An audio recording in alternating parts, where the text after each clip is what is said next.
Okay, let's break some truth down in this video. XRP, AMM, clawback feature, and RLUSD. And what's Canada doing when it comes to XRP ETFs? Well, we've got it all in this action-packed video for you. So make sure you hit that like button and subscribe because this one is a banger. Let's get into the video. So if you watched my video yesterday, we talked specifically about the XRP ledger and the clawback function. And I just want to address a couple of things. Wendio, and I've never spoken to Wendio, this isn't hate on her, but she put out there that XRPL is no longer decentralized. So I just want to touch on this just to give some real clarity around exactly what this means. The clawback feature is not on XRP. It is not on RLUSD. These are for tokens that launch it. You see this on the Ethereum chain. You see it on the base chain. These are basically functions like minting, burning, and anything else that you hardcode into a contract to allow you to either claw back from a transaction or not. And this is really important when we come to things like banks, financial institutions, and ultimately is still decentralized other than the point in which maybe a centralized entity was going to do it. So like I said,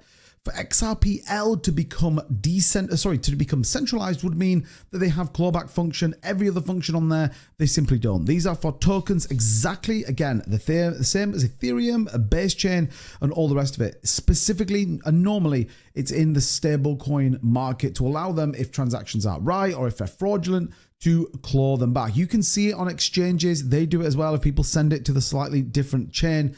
All of which everyone uses in their everyday life, does not mean that XRPL now becomes a centralized entity. Now, that doesn't mean though, for all those people that are going, hey, 2-bit, Ripple, holding so much of the supply does make it more centralized than decentralized. I agree, and we'll wait and see what happens with the team, but we've known this for the longest time. This clawback function, however, specifically refers to tokens that have a feature allowing the issuer to reclaim coins from a user wallet under certain conditions. This is not how the XRPL does run. So I just wanted to clear that up before we go any further. Now, what's interesting though, when we start talking about XRPL and we start talking about what is happening with XRP, the market taking a little bit of a hit. If you haven't seen that video in which I update you talking specifically about why the market dipped, what Trump's doing, I highly recommend going and check this out. But interesting, when it comes to XRP, we are seeing a significant trend to the upside. We're actually seeing about 7.5 million worth of spot purchasing in the last 12 hours. What's also interesting when you look at this is our net flows is out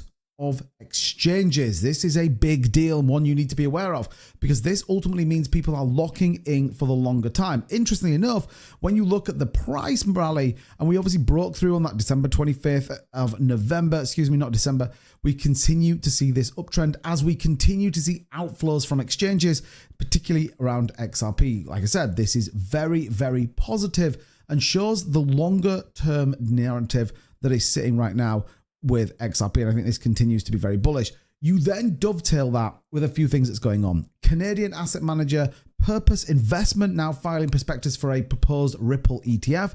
That's on the back of that grayscale proposal yesterday as well. So everybody seems to be going big on an ETF, particularly with XRP. Now we've had Polkadot, Dogecoin, and many others, but for me, the absolute first over the line, I think, will be an XRP. I talked about it yesterday. Look out for Fidelity and look out for BlackRock filing their proposals next week. Further developments though, and this is where we start to get into some real positive news.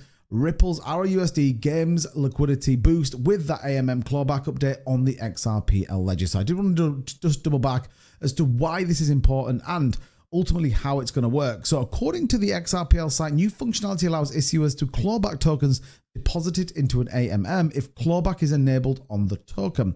The update also prevents frozen tokens from entering liquidity pools, reducing risks related to unauthorized transactions. In fact, I actually have my own token out on the base chain called Marbits, and we have a function in which we can call tokens back from our contract to make sure that we can still do what they need to do with it. A lot of it is Ethereum. We actually hard code ours to burn those tokens as opposed to them going to a wallet. But the point is they can be called back out of the pairing. If you're interested in Marbits, definitely don't check that out. Marbits.io. Don't miss this Sunday's race. It's going to be big. But also this is important because with this amendment, issuers can claim assets in case of fraud, regulatory concerns, and other predefined conditions. Not generally what you need for meme coins, certainly what you need for banks. And I think this is very, very important. Unlike BTC and Ethereum, XRP is evolving towards a more regulatory compliant model, positioning itself as a blockchain solution tailored for enterprises, financial institutions, and governments that require asset control mechanisms. And here lies the point. XRP is becoming less and less about everyday use and more about institutions and financial backings as to how they get into blockchain under a more secure and regulatory compliant model. This is important. It's what Ripple and XRP have been doing for the longest time. This is why we continue to follow it, because the reality is at some points, you simply might not be able to buy XRP. Many people believe that to be the case. We obviously will keep an eye as to how that fits through, but there is more important things coming, and it will not be long until we see SBI, the Shinsei Bank, obviously supporting XRP as well. In fact, using Ripple's distributed ledger technology for international remittance services immediately. This obviously filed January 31st. So since then, we have been actively incorporating the latest financial technology, such as Ripple's distributed ledger technology in the US to develop secure, inexpensive, and fast overseas remittance.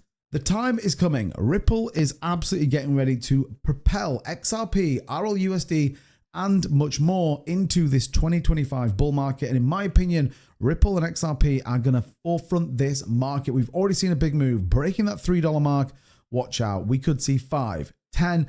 I know I want to be more bullish than many people maybe agree with me, but when you start to get banks, SBI Holdings, Bank of America, as well as Uphold, I have another video coming out about that tomorrow, so make sure you've subscribed to the channel. It all is starting to align. The stars are coming together. So watch out for this. I think Ripple, XRP looking for a big move. We'll get through the weekend though. Weekend looks like it might be pretty interesting when it comes to the price of crypto. But let me know what you think of all of this in the comments down below. Let me know what you think of XRP and that callback function. I'm curious to know your thoughts. Do you think it's good? Do you think it's decentralized, or do you think it's centralized? Drop your comments down below. As always, hit that like button and subscribe to the channel. We'll see you guys in the next one. Bye-bye.